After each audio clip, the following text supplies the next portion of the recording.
If you want to be a part of hosting a group, you're a facilitator. A facilitator is someone who's kind of taking people on a journey, and there's stops along the way, and they're facilitating that the whole time. And that kind of takes pressure off if they say, hey, this is something I'm interested in. I want to share it with my community or just other believers that I know. It's an easy way in. It lowers the bar into entry, but there's a leadership aspect in the sense of you are leading people through that journey.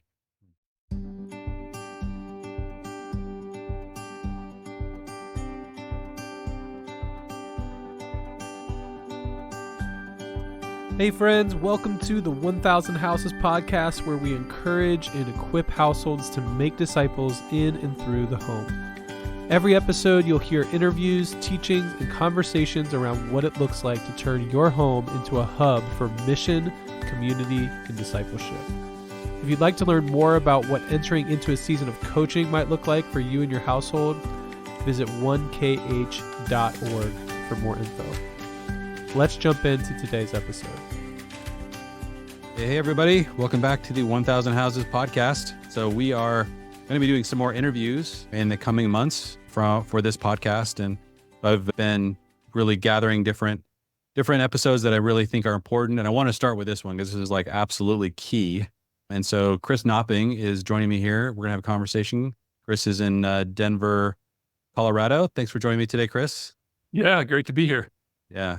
I'm super excited to introduce you guys to what Chris is doing. So Chris has started a sort of a guys group process called Rad Dads, and it's super aligned with family teams and 1000 Houses and everything that we do. And so I wanted Chris to kind of walk through how, like, maybe a little bit about the story. He and I are going to talk a little bit about the strategy of why it's so important to gather fathers, and then get into some of the details of the actual curriculum and the process that Chris has been working on and developing. So yeah, Chris, why don't you share a little bit about your backstory so people know, like how did you get into, why would you care about starting dads groups? And then we'll kind of get into the actual Rad Dads process.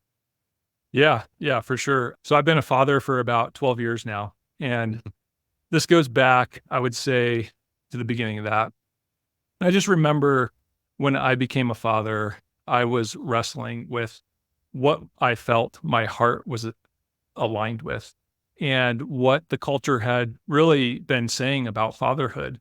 And I just felt really unequipped to live out what I felt the Bible was calling me to based off everything I had learned. And so I remember having a discussion with one of my friends about this, and it was a mutual friend of ours. And he said, I should introduce you to Jeremy. And that was probably 8-9 years ago. We hopped on a call. And a little bit before that, I got a half-written version of Family Revision, which was on a Google Doc at the time. I remember reading it and just being like, wow, this is incredible. There's this book that someone's creating, and it talks about the role of a family, talks about the role of a mother, a father, a son, a daughter. And I printed it out. And I set it aside and I said, I'm going to come back to this. When I came back to it, you had finished the document. I printed the rest of it out. And seasonally, I was ready at that point to start diving in. And I was connecting with another friend of yours that you had put me in touch with, Stephen. And he was walking me through some of these things and answering questions on family and fatherhood. And he said, hey, there is a family teams workshop in Kentucky, and you should consider going to it. And so I talked with my wife and we decided to go out there. When we showed up, we were the only people who flew from out of town. And it was very grassroots. You had all your community there, which was wonderful because we got to see all these families who are living out this design based off a biblical model for family. And we were able to talk with them and share things that we were wrestling with and just get a download on what this looks like. And so I remember taking so many notes when I sat there at that workshop. I probably had 20 pages of notes. And during that week, we're connecting with a lot of people, and it was just very impactful to us. When I went home, I remember sitting down, and my wife and we were working through our mission statement. We were working through our rhythms. I mean, we just kind of disassembled everything we knew and started regrouping and rewriting. What does it look like to live a week that our family can actually build these patterns and tools and things that we had learned and put them into our week and live out a more biblical design. So we had really started to restructure the way our culture worked in our home, the way our patterns and our rhythms worked. We had been doing Sabbaths prior to that, but something connected when you brought in the whole idea of how a family can use that to build a multi-generational team. And so a lot of things switched. From there, I was pumped. It was like you had just given all the gasoline on a fire that was already stirring. And, from that, I looked around me and I said, hey, let's do this. And I want to do this with other people. And so I just kind of looked around and there was nobody. And I thought, man, I just came from this really thriving community that was really impactful. And I thought, who am I going to do this with? And so from there, I kind of realized that maybe I'm the one that needs to put something together. And so I sat down and I started processing and writing all the things that I had learned. And I started bringing in other resources and reading different books and looking at through the Bible and just trying to gather more information on why is family so at odds with the culture and why is it not working and why am I wrestling with all these things? And through that process, I came up with 7 things that were really impactful to our family. And these 7 things were the things that I kind of isolated as transformational to helping our family live into this design. And so because of that, Rad Dad started because I just wanted to share it with the people in my life. It was the friends I had in my life, the people that we were kind of, connecting with here and there, or maybe doing some sort of community stuff. It was a very slow build. I was trying to figure it out, but I just wanted to share the message. And so over the past 5 years, there's been, 7, 8, 9 different iterations, as I've learned and tried things and gone back and reiterated. Rad Dads has been quite a journey and quite a process. I don't know that you're ever done, but it's gotten to the point where we've been able to share it with other people. We've been able to share it with other leaders and get a lot of feedback and incorporate that and get something a little bit more formalized that can be used on a larger basis for people that want to use it as a discipleship tool. Yeah. I'm super excited about it, Chris, because I've tried different dads groups, and I think you have, with those 7 elements, isolated the way that the most transformative, 7 weeks you possibly can, you distilled it, Mm-hmm. and I love that. I think one of the things that people listening to this might be wondering is, and this is a question that comes up often, is why start with dads? And I think that one of the things that we have learned, we really came across this almost through really trial and error. We didn't intend initially to start with dads or to do dads groups. What happened is we have lots of laboratories all over the country, people who are trying to do this. And it was just about a year ago that we were on various calls. 1,000 Houses has city partner calls. We have people that are, trying various things in various cities.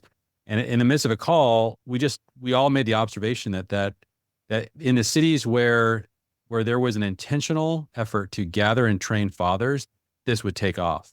Mm. And so there's a very practical reason why we started to go this direction. And then we started looking for, well, what's the best way to do that? And then it was in parallel, Chris, with what you were doing and what you were creating with Rad Dads. And we're like, oh, this is a match made in heaven. And so we just all got excited about, jumping into the curriculum with you. But yeah, I'm curious what your thoughts are about that, because I think this is a strategic move to say, gather the fathers first. This is a great initial step. But yeah, tell me a little bit about how you started doing that and what you've discovered about that. Yeah, I've seen it happen different ways in different families, but I think whether the wife kind of captures the vision for this or the husband, if the wife kind of captures the vision, they're waiting for their husband to come along and take a leadership position and really cast the vision. And for me, my wife and I, we went through this journey together. I really felt like my heart was initially captured when I became a father. There's Malachi 4:6. It's a key verse for Rad Dad. And he will turn the hearts of fathers to their children, and the hearts of children to their fathers, lest I come and strike the land with a decree of utter destruction. And that verse specifically is talking about fathers, and I resonated very deeply with this. And, what we see throughout scripture is Israel constantly being drawn away to other cultures, to other ideas, to other identities. And when they did that, they stopped following God's ways. They stopped following his instructions. And as a result of that, they didn't train and instruct and teach their children. And the next generation suffered the consequences of that. And so they were removed from the land. And God wants to bless us. He wants us to live in the land. And so to start with the heart of a father, I think shows the picture of the role and the design that God has for family. And a father's really equipped in this role to lead his family well. And all the elements of bringing your team together and being the coach and casting a vision, bringing a mission to point your family towards, so you can have a unified goal where you're all working together as one body, just like the church does. The family's a representation of that. And so the father is the one to really help orient and assess the needs of the family, and then really meet those needs through different resources he can provide. And that helps the family flourish. Yeah, I agree 100%. I think that part of what happens is, if you really want to bless women and children, then train fathers, because God designed it this way. Mm-hmm. And no one suffers more from fathers who are confused and lost and untrained and under-resourced than women and children. And so it is important to call out that we live in a culture that assumes that there's a gender war, and that we have to, when you focus on blessing fathers and training and equipping them, you're like, women are losing something. And that's a political lens that is purely secular and does not exist in the kingdom of God. Like, that can happen. I mean, it's possible that you could neglect women and children and prop up fathers, but that's as well a very anti-kingdom. I mean, we really see the opposite. The most thriving wives and mothers and sons and daughters that I've ever seen are ones that are in families where a father, their heart has turned towards the family and towards his wife and towards his children. And that's the process that we're advocating for. And what begins to happen is it starts to transform your family into a household, right? Mm-hmm. We have this phrase, multi-generational team on mission. This is the goal of really, that's a way of describing the way households really were designed to function in Scripture.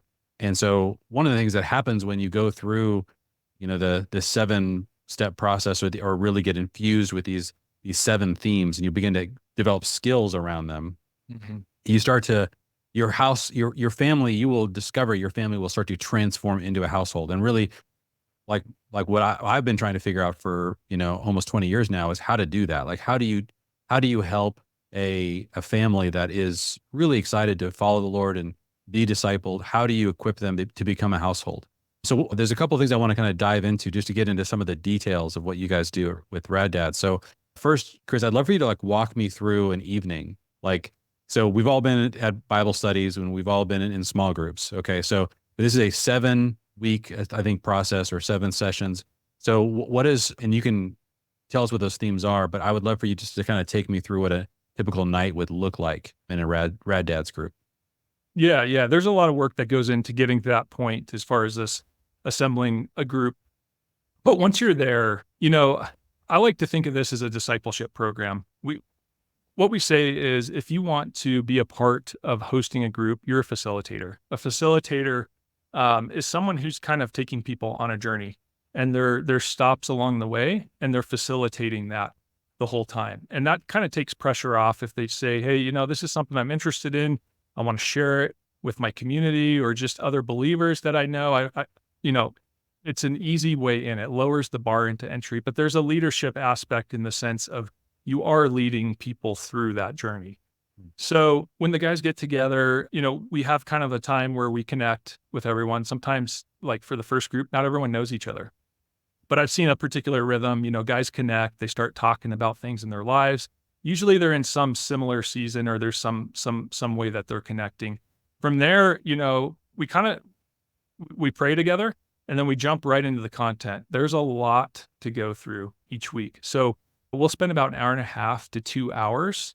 There's 2 ways to go through the content, and this is important. I'll have to address this if I'm going to take you through what a night is like. The first way is to teach and facilitate, and this is really where someone who's pretty familiar with the 7 items that we've distilled it down to, maybe they've lived it out. They've been experiencing it with their family and incorporating a lot of the rhythms. If they prepare and kind of bring some of their resourcing in, they can teach it to the guys and then facilitate the discussion and the questions and go through the verses that we have. The second way to do it is to share and facilitate. And this is a little bit easier. And this, I think, captures a wider net for people that are interested in taking this to their community. And what this is, hey, you can have the content for the 7 weeks. And what you'll do is you'll send 1 week's content out to the group in advance, encourage everybody to read it and prepare to digest it, and then to show up ready to discuss it. And so then the facilitator is just guiding them through the questions, trying to be sensitive to what guys are wrestling with and kind of work through those issues together in a community. There's a lot of gifts at work. So it's really great to see how people process stuff and how they think through verses and questions they ask. And just being in a community and experiencing that is impactful because someone's wrestling with something. Maybe another guy shares what that is and everyone gets the benefit of it. Yeah. So the facilitator will walk them through and then they'll try to prepare by having just some key things they want to ask questions about and hit on. Each week there's probably 3, 4, 5 verses that, address a specific point within the topic. And so, sometimes they have to wrestle with them. Like, what does it mean to have a family and be on mission? Like, this is a new concept a lot of times. So you might sit on that and you'll go through the verses and just start that process of, wow, I've never seen Genesis 1 and Matthew 24 be applied to a family. And to wrestle with that in a group with other dads is really great. And then the dynamics are really, really interesting because sometimes you have guys that are in some phase of this, and then sometimes you have guys who have never heard of any of this stuff. And it's really helpful to have people in different phases because everyone has something to offer. Yeah, that's awesome. Yeah. Yeah. So you're connecting, you're going through content, you're kind of working through the concepts, you're sharing stories and really trying to help the guys. And then is there sort of a expectation upon leaving the group that there's going to be like assignments, or like, how do you think through how to send people and activate the lesson that you just experienced? Yeah. There's been a lot of thought actually that's gone into this part. When we initially start the group, we encourage people to be there for 7 weeks because this really does build. It is cumulative and there is a compounding effect. So that's kind of the first thing is we try to present the value proposition early on and just say, hey, if you're here and your heart's led to be a part of this, let's walk this out together and commit at least to 7 weeks. And this is the starting point. At the end of each session, we have what's called an action item. And this is introducing one tool for the father to take home to his family that's going to equip him to start this process with a practical step. So for example, week 1 is on team. And the critical action item is have a team meeting with your family. And at the end of going through our time together, the facilitator will introduce that action item and explain what it is, how to use it, and even run through what a meeting might look like for their family. We do provide a lot of ideas on how to do that. But if someone's, experienced there, draw off your experience, draw off your stories, share all that, and really impress on the guys the importance of it and taking it home and implementing it. And then along with that, we give a take-home worksheet that has anywhere between 4 and 7 questions. And we encourage the guys, hey, share what you learned today with your spouse and walk through these particular questions. And those questions are designed to do 2 things. One, it helps you get unified with your wife and wrestle through the things that you've just learned together and get to a conclusion of how you're going to respond, as well as introducing that action item in the family. And so the first week's really critical because you have the team meeting and that kind of sets the base for a time each week to bring something new to the family. And so it's pretty strategic in how it's structured and set up with the fathers. I love that. I've learned for a long, that actually presenting a tool is so much more powerful than just trying to get people to adopt an idea. And so to have a tool associated with each week or each session, depending how long in between sessions, that's going to transform families so much faster.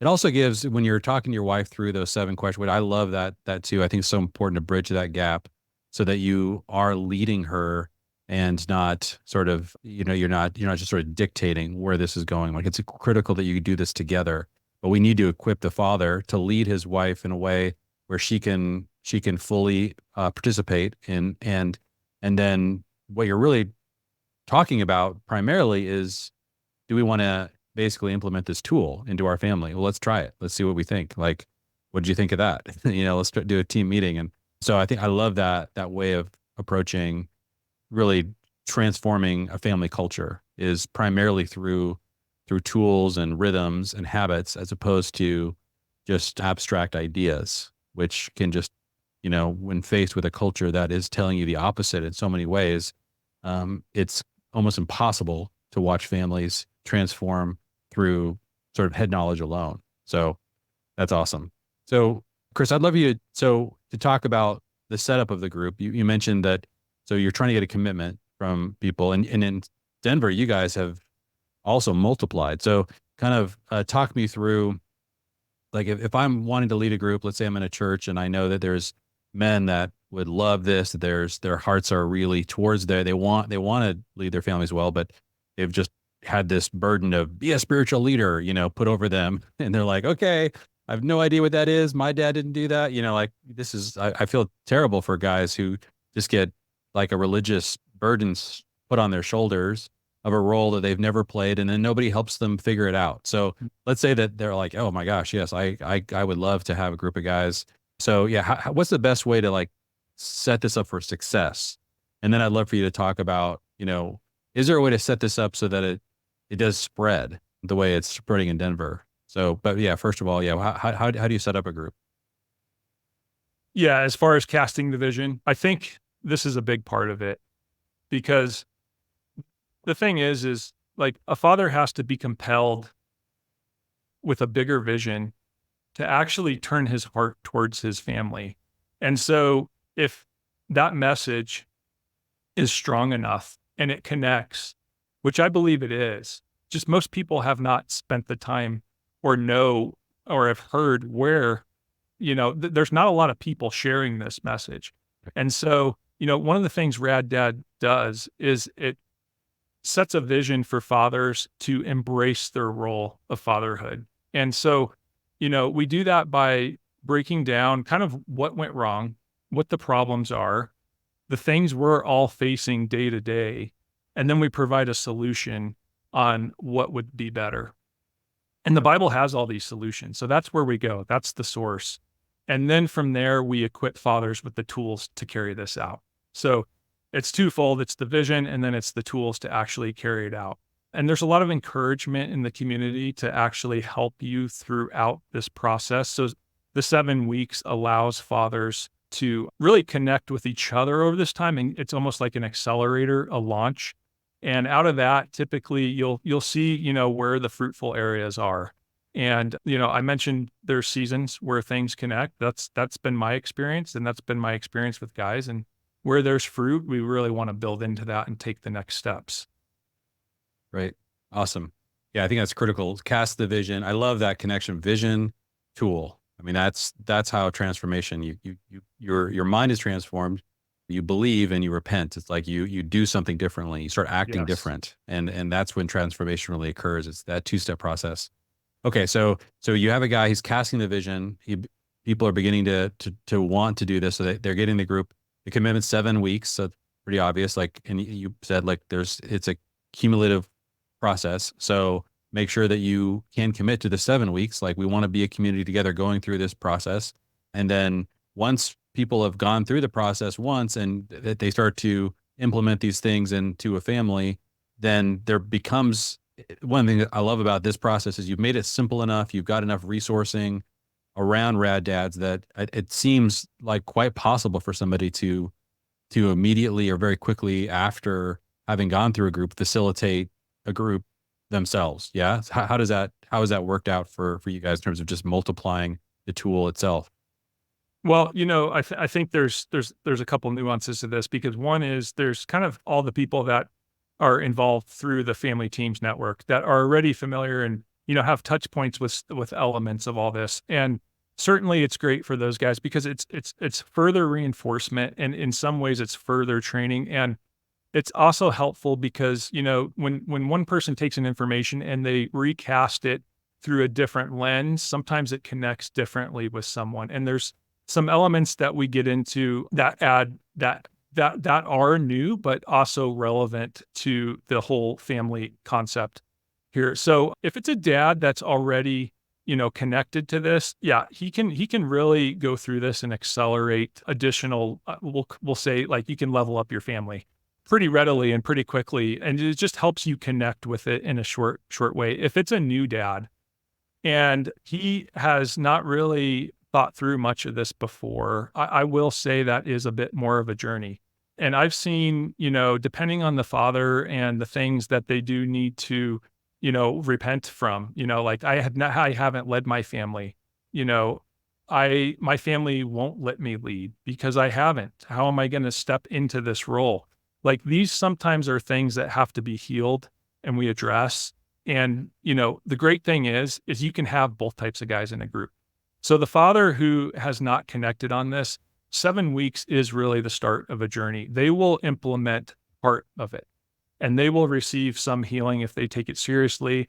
And feedback's been incredible, but it's not the end. So after that, we do try to, if guys are really committed, build into them with further group meetings or one-on-one connections that are outside the group. And that's where I'd encourage everyone to just pay attention because you're going to get quite a varied group of people with at different points. And if you're the one trying to build the community around you, you have to be sensitive to that. And there is a bit of a shepherding that goes along with it to walk people through it. And you don't have to force them through it. If they're hungry and if they're interested, you could share it with them. And it's really there to be a blessing and help them. So yeah, some people will get a lot out of the 7 weeks and some people it's the first part of their journey. Okay. Nice. Yeah. Well, any other logistics that you would recommend? Do you think that it's best to do them 7 weeks consecutively back to back? Do you recommend a certain kind of setup in terms of even like chairs and like how you think about where to do this? Like when works the best? Like what have you guys found in terms of just some of the logistics? Yeah. Let me try to answer all those. And if I forget one, just remind me. Evenings are great just because we try to do it after work. We've kind of experimented with doing it kind of before that dinner time, like right after work, and maybe we could do a group. But what seems to work is to let guys go home, have dinner with their family, and then come over afterwards. That's kind of where we've landed. Of course, there's still much more testing and trial to do on this, so it's not a hard, fast rule. Location in the home's great. We orient the chairs in facing each other. What I like to do is just, we have a couch, we have chairs. It's already pointed all towards a big circle, and we bring in extra chairs. We get some drinks. Sometimes we'll have snacks. Pretty relaxed atmosphere. We're just hanging out. We're just hanging out and learning together on this journey. I do want to answer your other question. Sorry, you'll have to remind me what the first one was. Oh, yeah, I forgot now. I think you hit most of them. Yeah, it was a good one. It was a good one. I was thinking something, but maybe it'll come back up. Yeah, man. No, I think that as long as people get enough detail that they feel like they could start something, that's really what I want. I want to make sure that guys understand like how to get this thing going. I think that you're catalyzing something in your area that is gonna, have a ripple effect. And so it sounds like, so you've got the beginning of a journey for some guys. Some guys, this will be kind of like just, pouring fuel on that fire the way you experienced it. I think one thing I would love for you to maybe help people see is what are these 7 issues, just to kind of maybe tell us what they are and then say one thing about them, either the tool or the concept that is focused on. Because I do think you've got a really good distillation here. And I think that for me, when I read that, that's when I was totally sold. I was like, oh my gosh, yes. I think the first question I asked you was, is it 7 weeks consecutively, or do you take like, is it, you take breaks? You can answer that question first, and then we'll hit the 7 sessions, what they are. Yeah. I did want to address that. So yes, it is designed for 7 weeks, but it is important to mention the content is fairly comprehensive and there is a lot there. Yeah. So it can easily be broken out into 2 or 3 sessions each, which would mean 14 or 21 weeks. Okay. Now, you have to kind of assess your margin and capacity to do that, as well as the group's margin and capacity to commit to that.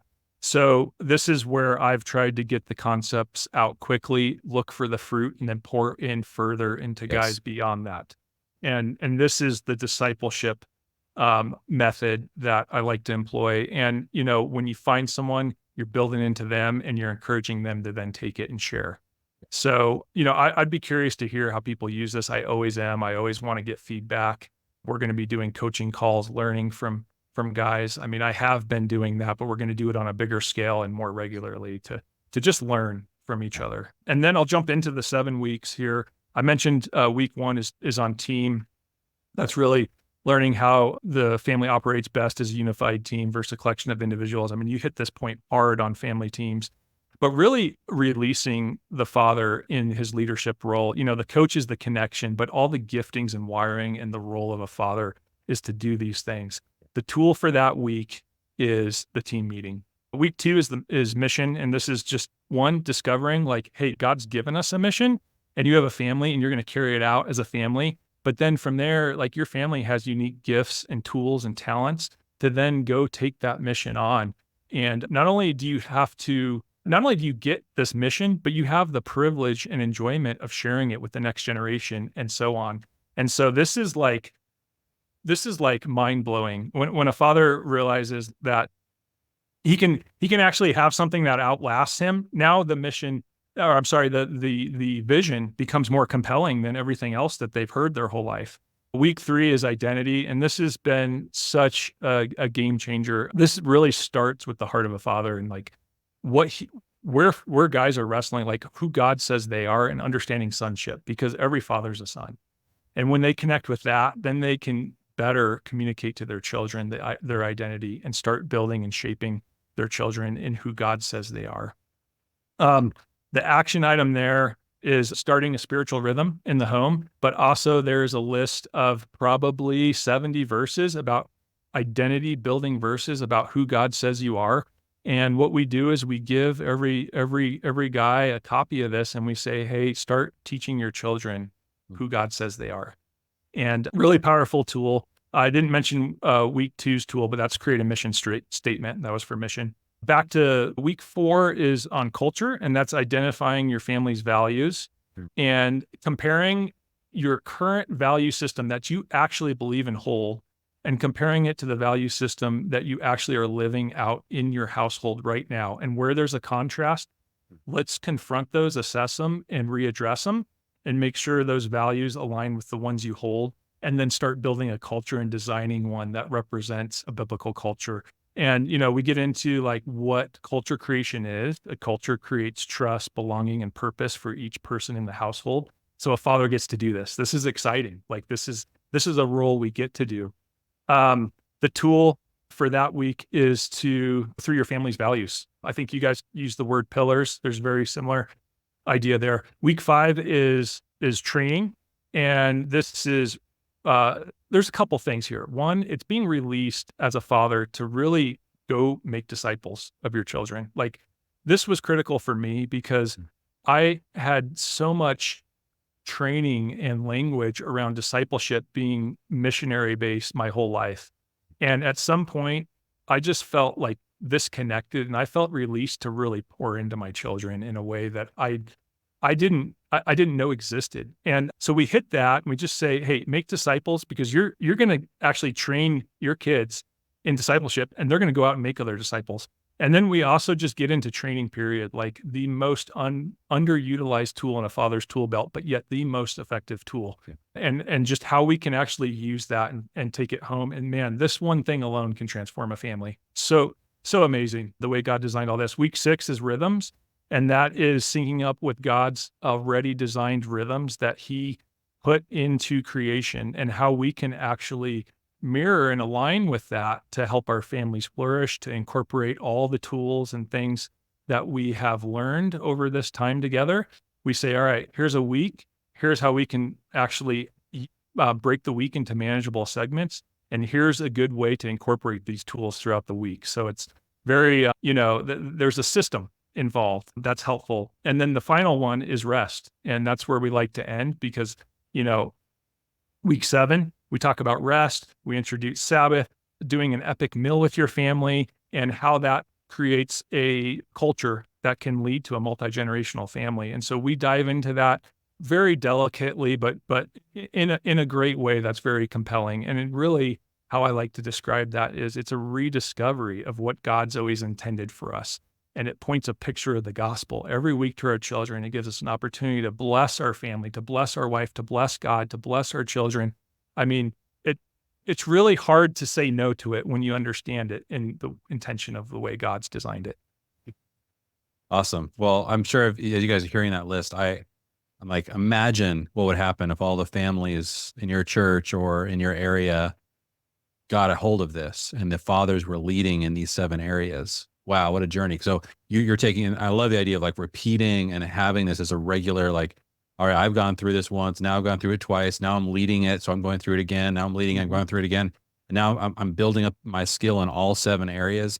And this is real, this is like fatherhood mastery, really. Like if you're really good at these 7, like we just assume that fathers have to be incompetent, unskilled, because we don't know families are built to be dysfunctional. And we don't understand that there's just a set of tools. If you understand what they are and how to use them, then you can lead your family in a really highly skilled way. And it just transforms everything. It makes your life amazing, but it really brings the kingdom not only into your home, but now it's like a beacon of light for everyone else. God did a good job when he designed the family. We're really just confused about like looking at the biblical blueprint, and you've laid it out very well in these 7 sessions. So yeah, this is kind of the overview I really wanted people to get. And I really encourage you guys to check out Rad Dads and really think through, bringing this tool to dads around you. So before, Chris, you kind of lay out how somebody could get involved, is there anything else that you would want to share about the program that you think would be helpful? Yeah, I think what I want to stress is to look for the fruitfulness and then really pour into those areas. And we've talked a lot about the group settings, but I've also seen a ton of fruit just meeting one-on-one and taking someone through this one-on-one. And in my experience, when you do that, you can kind of throw the 7 weeks away and you can just start at the beginning and walk through it week by week with someone. Okay. And when they get to the end of that, you can reassess what to do from there. And pouring into that, it's a slow build, but that's okay. There's no pressure to have some massive group that you're connecting with. I think just finding and identifying at least one person to pour into is an excellent start. And the biggest impact is typically the person that is sharing it, because they're challenged, they're researching, they're reading, they're learning, they're challenging themselves to be prepared to share something. And so I don't want to discount the impact it can have on you to share that. And Rad Dad is a tool. It is not the only tool. There are so many resources here, but the way, I feel like this has shaped up and, my heart, my prayer is, God, how do you want to use this? And I just keep it with an open hand. So it's very much that I want anyone who wants to use it to take it. And then, what I want to do is support you in any way you can to answer questions, to help you with your groups, with ideas, what we've done. And then I also want to learn from you. So this is a tool to share. It's a discipleship tool. Yeah. Yeah. I love what you're saying about, what you really want to do is, sometimes when you're handed a curriculum, you can sort of disconnect from the Holy Spirit, and you're saying like, no, dial in, here's content, but God's doing something in the heart of this father. And so listen to what that is. And it may be one of these sessions is just absolutely critical for this next season of that family's life. And it's okay just to camp out there, to pour fuel on that. And that is the discipleship process of really apprenticing somebody through a process that is more accustomed to what God is already doing in their life, their heart, their family. And so sometimes you're like, hey, some of the stuff might feel a little bit advanced. It may be for further down the road. here are some things that that it sounds like God's really doing inside your family. Like these are huge wins. Let's like make sure that you fully get this lesson, you fully get this implemented, you fully go through this transformation, and then keep moving. But yeah, that's what's helpful to have, like kind of almost a menu of things to work through, and to understand that every time I take families through like a family teams weekend, I'm always like, I have no idea what part of it's really going to be the thing that they're going to need now as a family. And it could be very different. So you want to have enough variety so that you hit those things that are critical for that family and what God's doing in their life, but you don't want to overwhelm people. So this is a really good balance. And 7 weeks, I think, is a great amount of time to like then pull back and say, okay, like let's keep working, and then invest with the guys that God's calling you to really pour more and more into. And now you've got just such amazing content to work from, which is, Chris, what I love what you've done. So if people want to dive in more deeply, what can they do to get a hold of the curriculum and to start to collaborate with you? Yeah, so you can go to raddad.family, and on there, there's 2 calls to action. If you click on groups, that's just past the homepage. You can join a group or host a group. And if you want to join a group, go ahead and sign up there. We'll get you plugged in. Host a group. If you're interested in hosting a group, then we want to help you. So we'll capture your information. We'll reach out.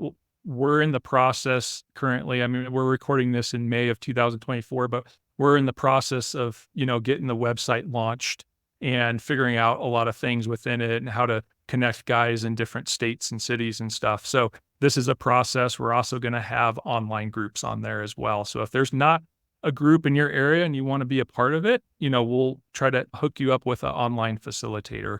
And then if you just want to send an email, contact@raddad.family. I got to get used to that because that was the domain we got.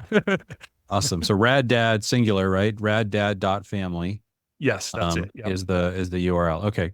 Yeah. So go check that out, guys. I think sometimes, it's great to be able to do an online experience in order to like prepare to be a facilitator and to make sure that, you're getting poured into. And I've loved, Chris, how you've interacted with the guys I've been sending you, and that, we're going to see groups pop up all over the place. I can't wait to see what God does here. So, man, so God, please bless all the things that are happening through Rad Dads, and we want to see this multiply. So, Chris, thank you so much for what you're doing and for putting this together. And I'm going to be starting a group. If you're in Cincinnati and you're hearing this, reach out to me if you want to join my group. I'm going to be taking a group through in the next few months, and then probably repeat after that on an annual basis or something. So I'd love to lead these groups and collaborate with people in my area. And then, let's get these fires started all over the place. So, awesome. Thanks, Chris.